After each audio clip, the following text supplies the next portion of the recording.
नमस्कार, मैं सैयद अख्तर श्री अरविंदो सोसाइटी की ओर से आपका बहुत बहुत स्वागत व अभिनंदन करता हूं।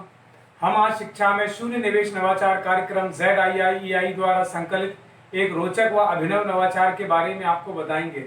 हम इनोवेटिव पाठशाला के अंतर्गत NCERT के कक्षा 1 की हिंदी भाषा की पुस्तक रिमझिम के पाठ 8 चूहों म्याऊं सो रही है के एक नवाचार अभिनव शिक्षण तकनीक की एक गतिविधि थीम आधारित उपस्थिति का इस वीडियो में क्रियान्वयन करेंगे।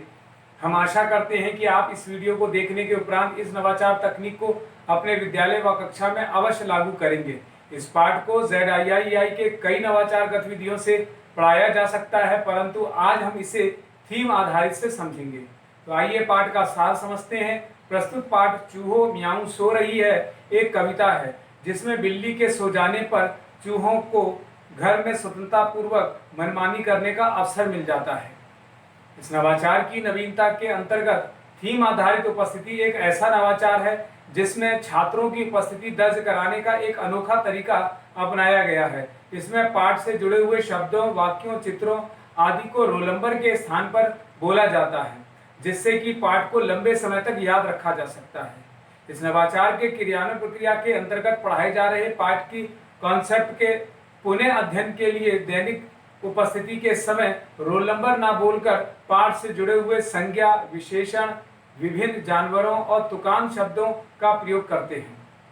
इस नवाचार की क्रियान्वयन अवधि यदि देखी जाए तो इसे लागू करने के लिए 20 मिनट का समय लगता है। पूर्व प्रबंधन के अंतर्गत इस गतिविधि को क्रियान्वित करने के लिए सोती हुई बिल्ली व खेलते हुए चूहों के चित्र श्याम पट पर लगाए जाते हैं। शिक्षक ध्यान इसके साथ साथ कुछ निर्देशों का भी पालन करते हैं, जैसे शिक्षक ध्यान रखेंगे कि उपस्थिति के लिए जो थीम निर्धारित की गई है वह पाठ के कॉन्सेप्ट पर आधारित होनी चाहिए। शिक्षक छात्रों की उपस्थिति को क्रमानुसार लेंगे, साथ ही छात्र भी कक्षा में शांति व अनुशासन को बनाए रखेंगे। पुनः अध्ययन व इसके नवाचार के क्रियान्वयन के अंतर्गत इसके माध्यम से शिक्षक संज्ञा, विशेषण, जानवरों के नाम, तुकान शब्दों आदि से पाठ की पुनरावृत्ति कराते हैं। आइए अब समझते हैं कि इसे कैसे लागू किया जाता है। तो शिक्षक सबसे पहले छात्रों को समझाते हैं कि आज हम थीम आधारित उपस्थिति के आधार पर ही उपस्थिति दर्ज कराएंगे।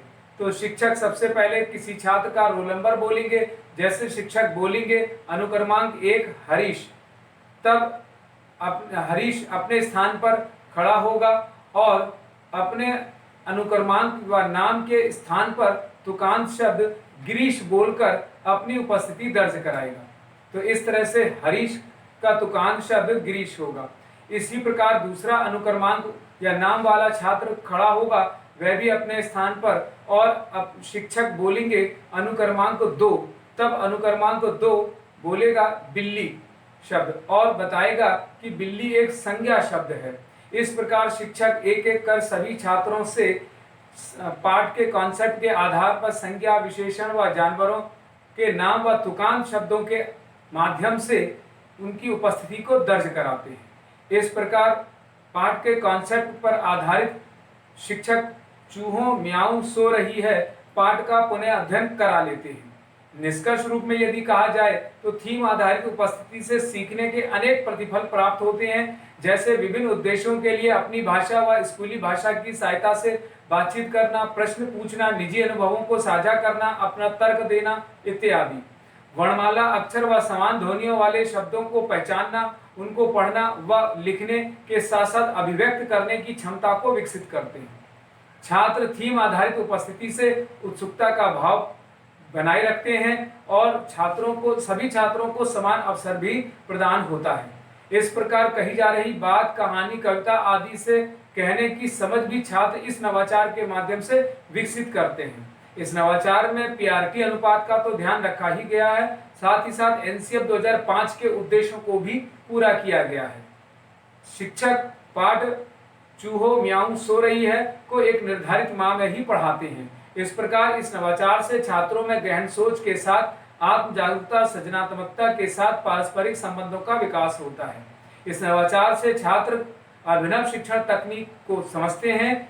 इस प्रकार कहा जा सकता है कि यह नवाचार वास्तव में एक अभिनव नवाचार है। यह नवाचार आपको कैसा लगा हमें जरूर बताएं। हम ऐसे कई दिलचस्प नवाचार आपके लिए लाते रहेंगे। आपसे अनुरोध है कि आप हमारा YouTube चैनल सब्सक्राइब जरूर करें। अगर आप इस वीडियो को Facebook पर देख रहे हैं तो हमारा Facebook पेज लाइक करना ना भूलें। नीचे दिए गए लिंक पर जाकर इनोवेटिव पाठशाला ऐप को भी डाउनलोड कर सकते हैं। इस वीडियो को देखने और लाइक करने के लिए आपका बहुत बहुत धन्यवाद।